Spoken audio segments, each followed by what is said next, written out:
స్క్రీన్‌లో చూసినప్పుడు బేసిక్‌గా మీరు ఎలా అంటే ఆయన డాన్స్‌కి ఫ్యాన్ అవుతారా? డైలాగ్ డెలివరీకి అవుతారా? కామెడీకి అవుతారా? లేకపోతే ఎలా ఆయనలో బాగా నచ్చేదేంటి మీకు? Heroism madam. ఫస్ట్ మనము చిరంజీవి గారి సినిమాకి పోతే ఇంట్రొడక్షన్ సీన్‌కి. చిరంజీవి గారిని ఈ సినిమాలో ఇంట్రొడక్షన్‌గా ఎలా వస్తున్నాను అనేది జూనికి పోతున్నాం. ఫస్ట్ ఒక కాలు తీసి ఇలా పెట్టంగానే ఆ కాలు షూ దగ్గర నుంచి స్టార్ట్ అవుతుంది మేడం. ఎక్సైట్మెంట్ ఒక్కసారి స్క్రీన్లో కనబడ్డ తర్వాత ఆ ఫీలింగ్ వేరు మేడం. ఫస్ట్ డైలాగ్ ఒకటి ఉండేది అదిరిపోయేది. ఏ సినిమాకైనా ఇంట్రొడక్షన్సే మేడం. ఏదైనా చిరంజీవి గారి ఇంట్రొడక్షన్స్ అంటేనే చిరంజీవి గారి అట్లా అలాంటి ఇంట్రొడక్షన్స్ ఏ హీరో చేయలేదు నాకు అనిపించి. Number 1 introduction. అండ్ అట్నే సినిమాలో ఫైట్స్ బాగుంటాయి. నాకు సార్ ఫైట్స్ అదిరిపోతాయి. అప్పట్లో మీకు అన్ని సమ్మర్ సాల్ట్లు కానీ ఇలా జంపింగ్స్ కానీ అన్ని రియల్గా చేసేవాడు సార్. డూబ్ లేకుండా చేసేవాడు మేడం ఎన్ని సినిమాల్లో. ఆయన లైవ్ లో ఎప్పుడైనా ఆయన నటించినప్పుడు ఏదైనా సీన్ మీరు దగ్గరుండి చూడడం చూశాను. ఏదంటే మేడం 150 సినిమా షూటింగ్ నాకు తెలిసి ఆ రోజు లాస్ట్ డే అనుకుంటా. వివి వినాయక్ గారు షాట్ అది. ఆ షాట్ని చిరంజీవి గారు డైరెక్షన్ చేశారనమాట ఆ రోజు. వివి వినాయక్ గారు వాటర్ బిందె పట్టుకొని పోయి ఇంగ్లీష్లో డైలాగ్ కొడతాడు. దానికి ముందు 2-3 సీన్లు చేశారు సార్. అప్పుడు చూసాము. అని అట్నే బోలాశంకర్ షూటింగ్ కూడా డ్యాన్స్ సీన్ చూశాను. అండ్ అదే చెప్పినట్టు మీరు చెప్పినట్టు ఏది స్టేట్ రోడ్ కానీ ముఠా మేస్త్రి ఏంటంటే మా ఇంటి పక్కన లీ ప్యాలెస్ అని ఉంటుంది. అది సవర్ణ ప్యాలెస్ అని మీకు ఎమలీల సినిమాలో ఆలేది ఉంటుంది.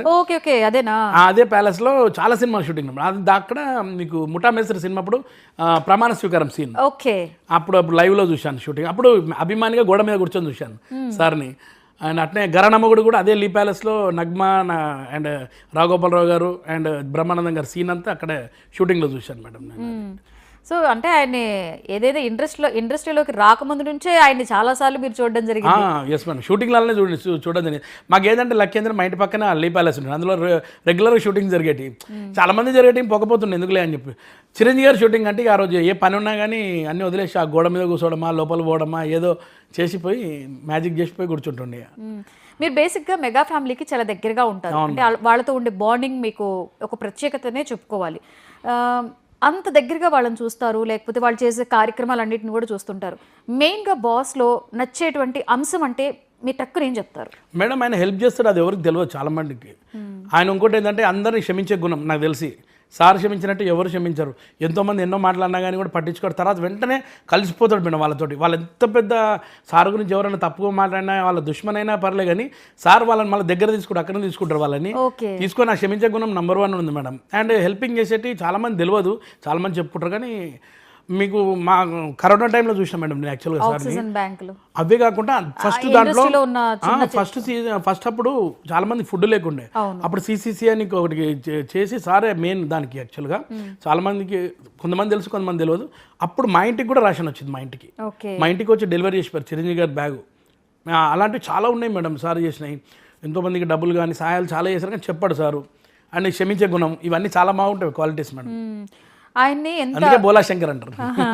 ఆయన్ని ఎంత అభిమానిస్తారో ఫ్యాన్స్ కి అంతే ఫ్యాన్స్ కి ఏదో ఒకటి చేయాలన్న ఉద్దేశంతో సేవా కార్యక్రమాలు, బ్లడ్ బ్యాంక్ అయితే ఏంటి, ఇంకా చాలా చోట్ల మన ప్రకృతి ఎన్నో కార్యక్రమాలు చేస్తారు. మీరు ఎప్పుడైనా అలాంటి కార్యక్రమాల్లో పాల్పంచుకున్నారా? నేను ప్రతి సంవత్సరం బర్త్డేకి ఖచ్చితంగా నేను బ్లడ్ బ్యాంక్ వెళ్తుంటాం. యాక్చువల్గా నా బ్లడ్ 2-3 సార్లు అనుకున్నా కానీ సమ్ ప్రాబ్లం వల్ల వాళ్ళు తీసుకోలేదు మేడం. యాక్చువల్గా నా దగ్గర ఏదో వాళ్ళు టెస్ట్ ప్రతిసారి కూడా అదే ప్రాబ్లం వస్తుంది. నేను ప్రతిసారి పోతాను మన స్వామినాయుడు గారి దగ్గరికి వెళ్ళి కూర్చుంటాను అక్కడ. ప్రతి బర్త్డేకి అటెండ్ అవుతాం సార్ వాళ్ళ కొన్ని కార్యక్రమాలు. నేను కానీ మా జబర్దస్త్ టీంలో బాబీ దొరబాబు కానీ మేము ఇప్పుడు పార్టిసిపేట్ చేస్తూ ఉంటాం. సార్ ఇంట్లో ఏదున్నా కానీ మా కుటుంబం అన్నట్టే ఉంటాం మేడం. ఈరోజు మేడం చెప్పాలంటే ఈరోజు నేను మీ ఇంటర్వ్యూ తీసుకుంటే ఇంత గొప్ప వ్యక్తి గురించి ఒక ఆఫ్టర్ ఆల్ పర్సన్ని నేను ఇక్కడ కూర్చొని మాట్లాడుతున్నా అంటే కేవలం వాళ్ళ ఆశీర్వాదం మేడం. నాగబాబు సార్ లేకుంటే మేము లేము. జబర్దస్త్లో మాకు ఇంత పేరు రావడానికి కారణం నాగబాబు సార్, రోజా మేడం ఇద్దరు కూడా. వాళ్ళు మా పేరు తీసుకొని ప్రజలకు ఇంట్రడ్యూస్ చేశారు. ఆ తర్వాత ప్రతిసారి కూడా మాకు మెగా ఫ్యామిలీ సపోర్ట్ ఎప్పుడు ఉంది మేడం. ఇప్పుడు కాదు కానీ ఎన్నో సినిమాలకు నేను నాయక్ సినిమా చేశాను రామ్ చరణ్ గారితో. బన్నీ అంతకు బిఫోరే బన్నీ సినిమాలో యాక్ట్ చేశాను. ఆ తర్వాత నాయక్ కాకుండా ఇంకోటి కూడా ఉండే ఎవడు సినిమా చేశాను.